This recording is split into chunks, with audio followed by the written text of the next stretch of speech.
Joining me now with some breaking news is Paul Butler, MSNBC legal analyst and former federal prosecutor, and MSNBC legal correspondent Lisa Rubin. And the breaking news that we have for you is that, to the surprise of many, including, I'll be honest, myself, the Supreme Court has denied Donald Trump's bid.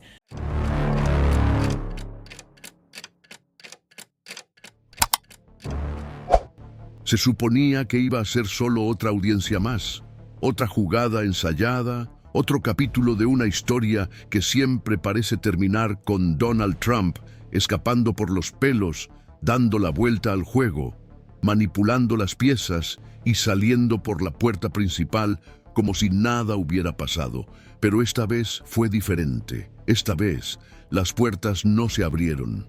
Esta vez, los rostros que él ayudó a colocar en la cima del poder le dieron la espalda. Y lo que iba a ser un ritual más de impunidad, se convirtió en una vergüenza histórica. Dentro de la Corte Suprema, ante los atentos ojos del país y del mundo, el hombre que pasó años utilizando el sistema a su favor, vio cómo ese mismo sistema se volvía contra él, con la fuerza de un juicio que no necesitaba largas palabras, solo un firme y definitivo denegado, sin explicación, sin alivio, sin escapatoria. El silencio de la Corte habló más alto que cualquier argumento que él o sus abogados pudieran presentar.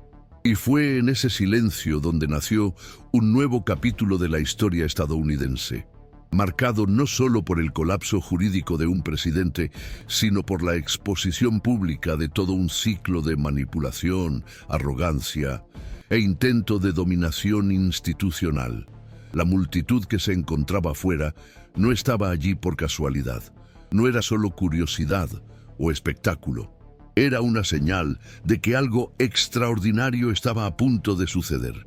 Y cuando la periodista Katrina Kaufman de CBS News apareció ante las cámaras, todo el país sintió que lo que vendría a continuación no era solo una noticia, sino historia en vivo. Con voz firme, describió el clima de tensión en el tribunal, la fila que doblaba los pasillos, la expectativa en los ojos de quienes sabían que ese día podía cambiarlo todo. En el interior, el abogado John Sauer luchaba por convencer a un tribunal que ya no parecía dispuesto a tolerar más juegos. Argumentaba con vehemencia, tratando de rescatar el viejo discurso de que el presidente tiene amplia autoridad sobre asuntos internacionales, que los aranceles no eran recaudatorios, sino regulatorios. Hablaba como si todavía estuviera en 2018, como si los vientos políticos no hubieran cambiado, como si los jueces frente a él no estuvieran allí para romper el ciclo de impunidad. Pero los rostros frente a él no sonreían, sus ojos no brillaban con complicidad, más bien al contrario. Amy Coney Barrett, una de las jueces nombradas por Trump, fue directa. Preguntó dónde exactamente en el código legal existía la base histórica para el tipo de autoridad que estaban reivindicando. Y no hubo respuesta. Ninguna que convenciera, ninguna que sostuviera la farsa. El silencio fue cortante, porque no se trataba solo de argumentos legales, se trataba de años acumulando poder, de usar la maquinaria estatal como escudo, de retrasar procesos, de apelar infinitamente, de jugar con el tiempo como aliado. Trump dominaba ese juego como nadie. Sabía que en el sistema estadounidense el tiempo lo es todo. Cuanto más se retrasa, más posibilidades hay de escapar. Los testigos olvidan, los titulares pierden fuerza, los aliados encuentran otras prioridades. Pero en ese tribunal, ante esa corte, su tiempo se acabó, y se acabó sin fanfarria, sin espectáculo, con un simple y cruel denegado. Fue entonces cuando comenzó el estallido, no ante las cámaras, no con gritos o agresiones visibles, sino con palabras lanzadas con desesperación en las redes sociales. En Truth Social, la plataforma en la que Trump suele refugiarse, publicó la sentencia que marcaría el tono de su ruina. Dijo que el caso del Tribunal Supremo era una cuestión de vida o muerte para el país. Repitió, vida o muerte. Esas fueron sus palabras. un intento desesperado de convertir su drama personal en una crisis nacional, hacer creer que la justicia que finalmente le había alcanzado era, en realidad, una amenaza para la democracia. Pero nadie se creyó esa versión, ni siquiera sus aliados en el tribunal. El Tribunal Supremo no solo denegó su petición, lo hizo de forma unánime. Ningún juez discrepó, ni siquiera los que él mismo nombró con fiestas y celebraciones públicas: Gorsuch, Kavanaugh, Barrett, todos en silencio, todos de acuerdo. Y eso dice mucho. Dice que el colapso no es solo jurídico, es simbólico. Es un mensaje claro de que, por primera vez en mucho tiempo, el sistema no ha cedido, que la balanza de la justicia, tan a menudo inclinada hacia el lado del poder, finalmente se ha inclinado contra quien siempre creyó estar por encima de la ley. Afuera, mientras los titulares explotaban, el mundo trataba de entender lo que eso significaba. Las bolsas reaccionaron, los periódicos se apresuraron a actualizar sus portadas, y, entre bastidores de la política estadounidense, se iniciaba un terremoto. Los republicanos entraron en pánico, se convocaron reuniones de emergencia. El partido que apoyaba a Trump ahora veía en él una bomba de relojería, porque ya no era posible ocultarlo. Ya no era posible fingir que se trataba de una persecución, que era una exageración, que era teatro de la izquierda. Cuando la propia Corte Suprema, con mayoría conservadora, dice que no, el discurso del mártir se desmorona. Y ahí comenzó la verdadera implosión. La narrativa, cuidadosamente construida a lo largo de los años, comenzó a derrumbarse. No había forma de explicar a la base lo que estaba pasando. ¿Cómo justificar que los propios designados por Trump lo estaban abandonando?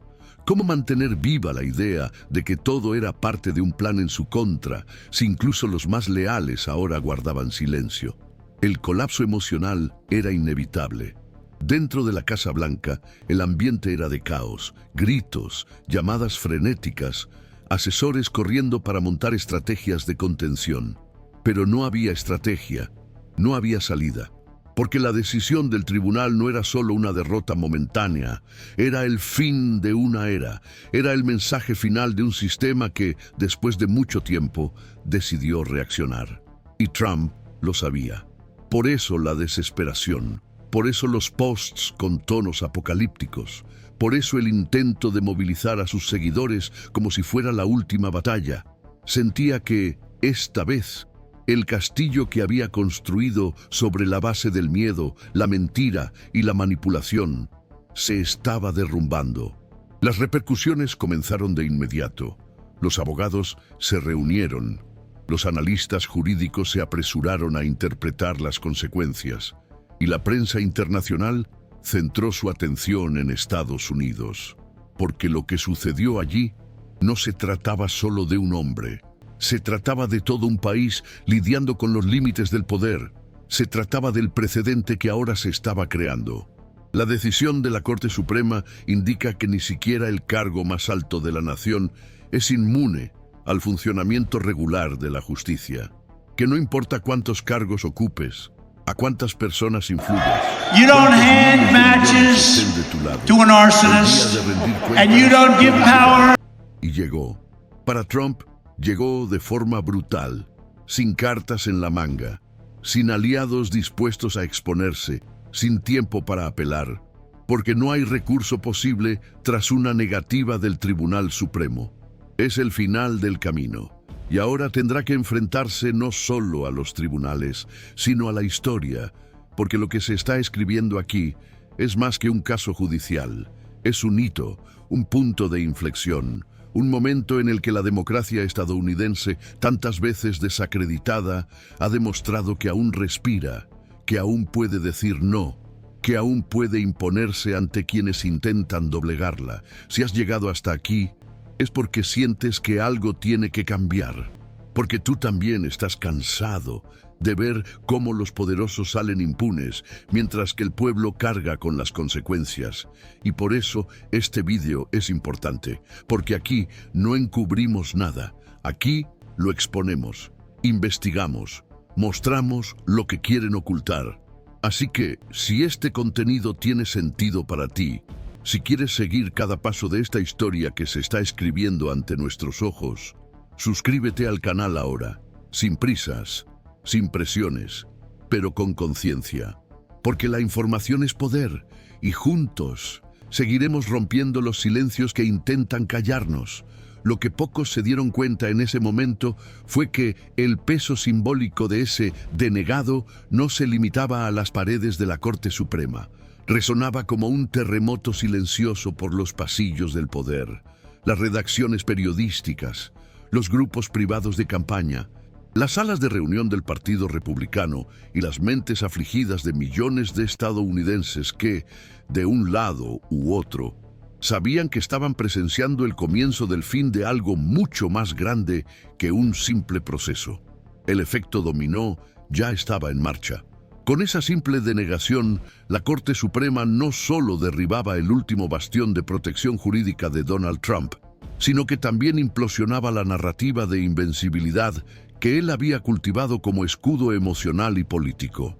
Esa denegación no era una derrota técnica, era un aviso brutal de que la justicia, aunque herida y lenta, todavía existe, y que había despertado de un largo coma institucional. Es en este punto donde la vulnerabilidad de Trump se hace más visible, incluso más humana, si es que todavía se puede hablar de humanidad, cuando se trata de alguien que se ha especializado en manipular instituciones enteras como si fueran marionetas. Por primera vez en años, ya no tenía a dónde huir.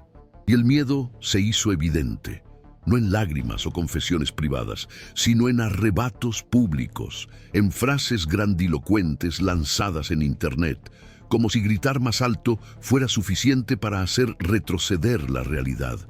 Pero no retrocedió.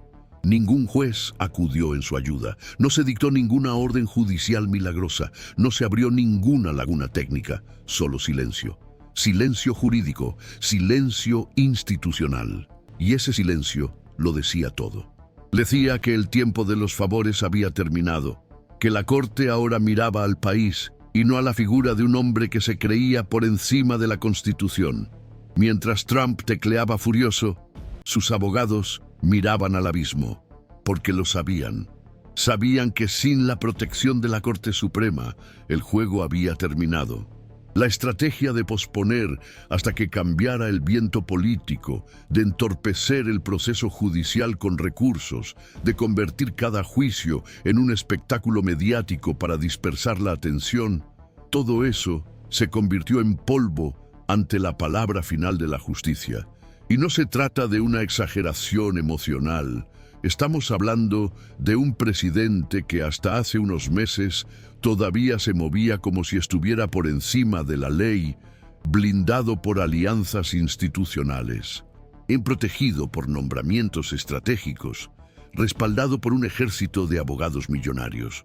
Todo eso se convirtió en polvo con una simple orden denegada. Fue como si la estructura que sostenía su imperio jurídico hubiera sido aplastada con un trazo invisible. Y así fue. Entre bastidores, los signos de desesperación comenzaron a brotar a gran velocidad. Los parlamentarios republicanos más moderados empezaron a enviar señales ambiguas a la prensa, tratando de distanciarse sin parecer traidores. Los líderes de los grupos parlamentarios guardaban silencio absoluto, esperando algún tipo de milagro institucional que revirtiera el colapso. Pero no hubo milagro. Había un colapso desnudo, crudo, documentado, televisado, registrado en archivos que algún día serán estudiados por los historiadores como el punto de inflexión de una era. Era el comienzo del desmantelamiento del mito, y no importa cuánto griten sus seguidores en las redes sociales, cuánto intenten revertir la narrativa con eslóganes o vídeos manipulados, las actas del proceso seguirán existiendo. El documento oficial de la Corte Suprema seguirá publicado, y la historia seguirá escribiéndose con hechos, no con publicaciones. Mientras tanto, los preparativos para los procesos penales siguen a toda marcha.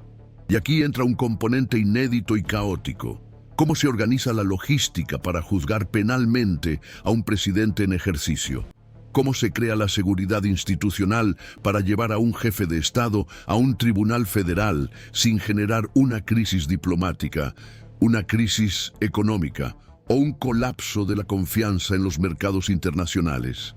Estas preguntas comenzaron a resonar dentro y fuera del país. Los gobiernos extranjeros enviaron informes confidenciales a sus respectivos gabinetes, alertando sobre el riesgo de inestabilidad. Las embajadas reevaluaron sus protocolos e incluso los aliados históricos de Estados Unidos comenzaron a preguntarse si la democracia estadounidense sigue siendo confiable, si sigue siendo sólida, si sigue siendo un ejemplo. Dentro del Departamento de Justicia, la tensión es palpable. Los fiscales saben que están entrando en territorio desconocido, que cada paso que den estará acompañado de reflectores, riesgos, amenazas y presiones invisibles. Pero también saben que el país ha llegado a un punto sin retorno, que permitir que Trump se salga con la suya una vez más no solo sería un error jurídico, sino un crimen histórico contra la credibilidad del sistema. Y es por eso que, incluso con miedo, incluso bajo amenazas, incluso con el peso de decisiones sin precedentes sobre sus hombros, siguen adelante. Porque ahora ya no se trata solo de Trump, se trata del alma de la democracia estadounidense. Trump, por su parte, intenta rescatar el discurso de la persecución. Vuelve al personaje que siempre ha encarnado cuando se ve acorralado, la víctima del sistema, el outsider injustamente tratado, el salvador traicionado.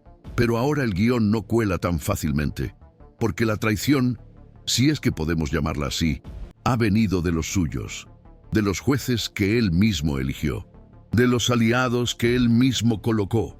Y cuando el traidor es la estructura que tú mismo has creado, ya no hay argumentos que sostengan la ilusión, y el público empieza a darse cuenta.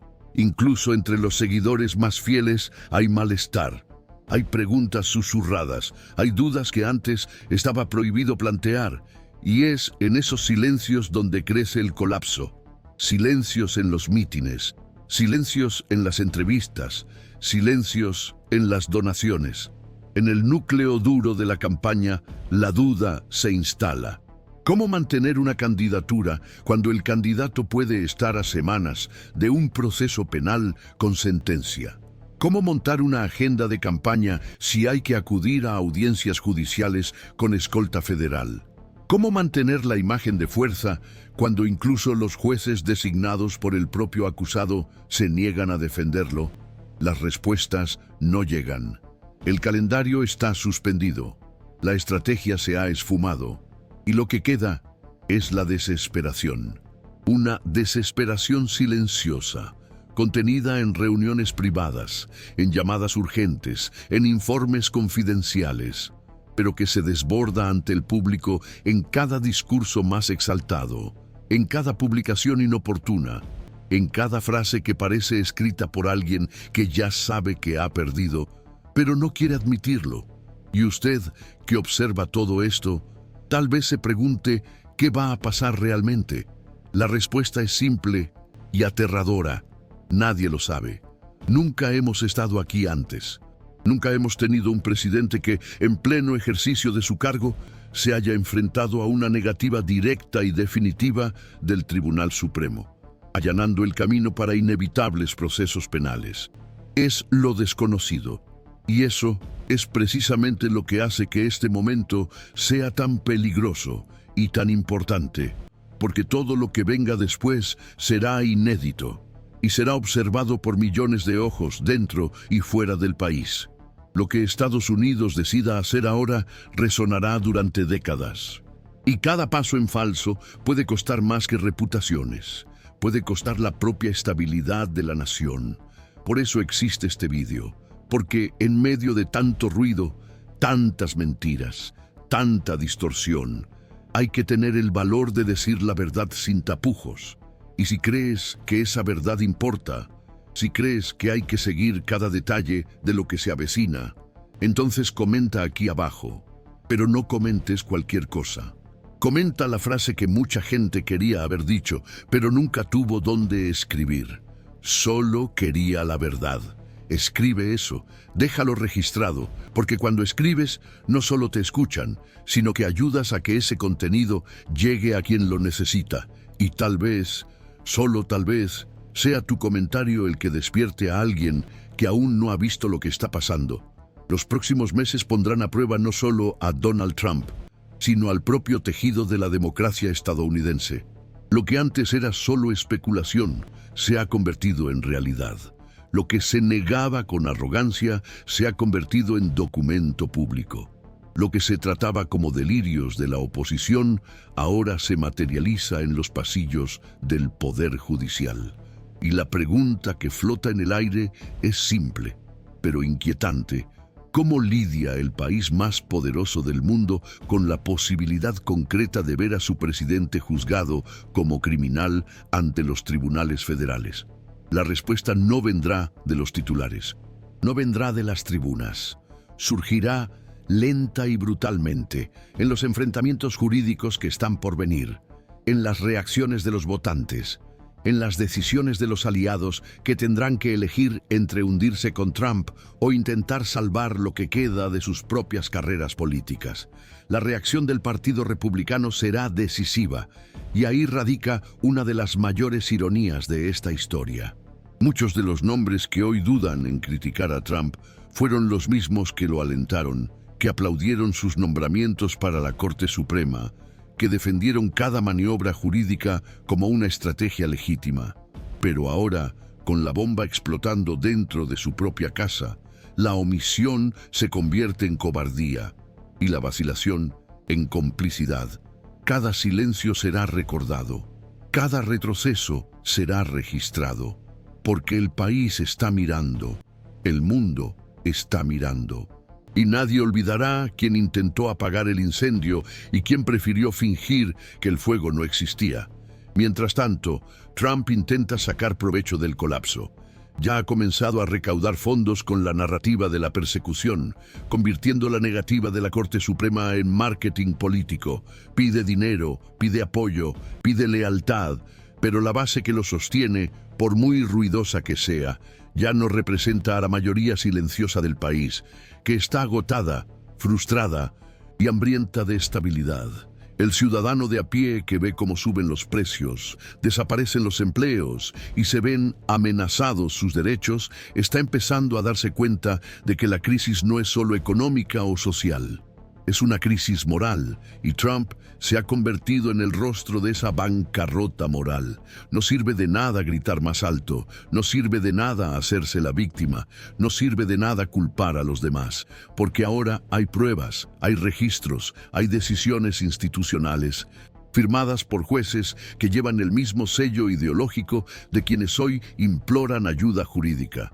La justicia ha hablado, y el país ha escuchado.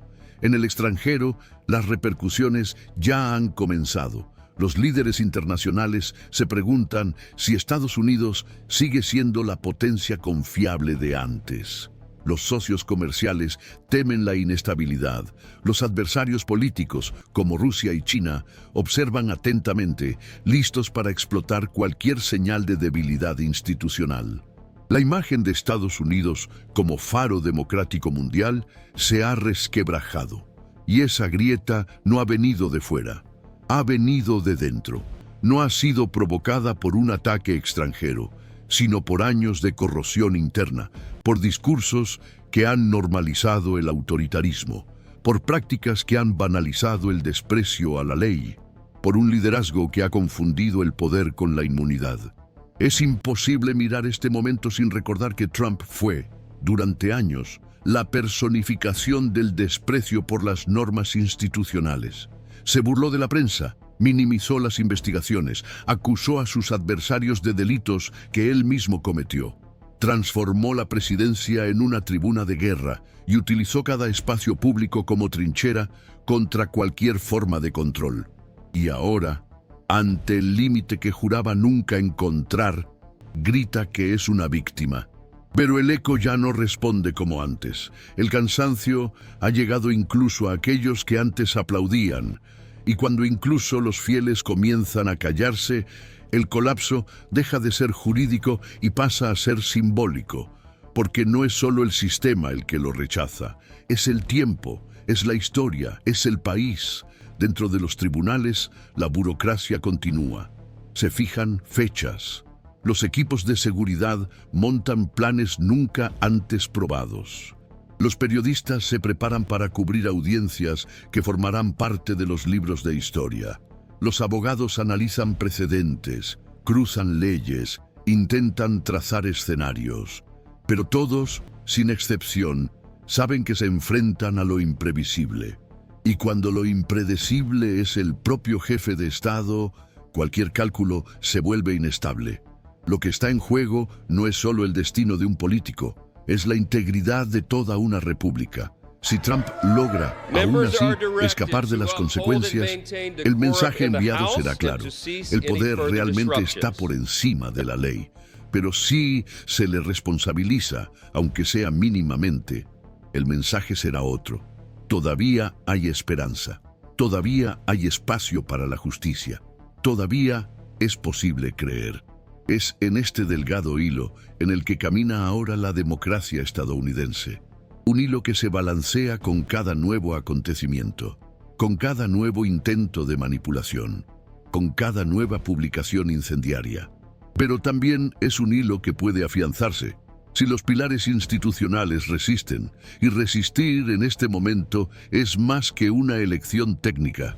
Es un acto de valentía, de responsabilidad, de compromiso con algo que va más allá de la política, más allá de los partidos, más allá de las disputas electorales. Se trata de proteger la idea de que nadie, absolutamente nadie, está por encima de la ley.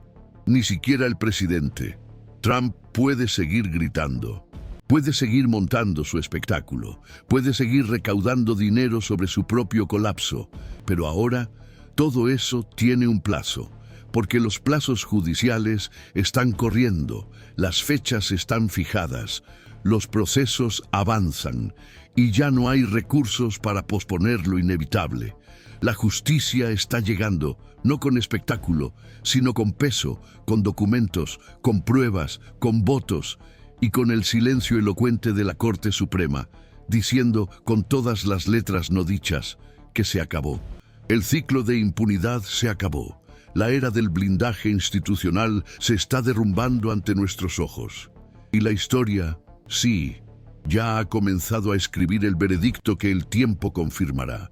Y si sientes que todo esto te representa, si esa indignación arde en tu interior porque tú tampoco soportas más ver cómo la justicia es ignorada por quienes tienen el poder, entonces quédate con nosotros, porque aquí vamos a llegar hasta el final. Cada detalle, cada giro, cada nuevo intento de manipulación, lo expondremos, lo seguiremos, lo narraremos con la verdad que muchos temen decir. Y más que eso, recordaremos que esta lucha no es solo sobre el pasado, es sobre el futuro, sobre el tipo de país que aún podemos construir. Un país donde la ley se aplica a todos, donde el cargo más alto de la nación no sirve de escudo, sino de ejemplo. Y donde la justicia, aunque herida, todavía puede levantar la cabeza y decir basta. Si este vídeo te ha emocionado de verdad, si te ha dado esa sensación de alivio mezclada con indignación, de que por fin alguien está diciendo lo que tú sientes, entonces deja aquí tu apoyo. Suscríbete al canal, es gratis, pero el impacto es enorme.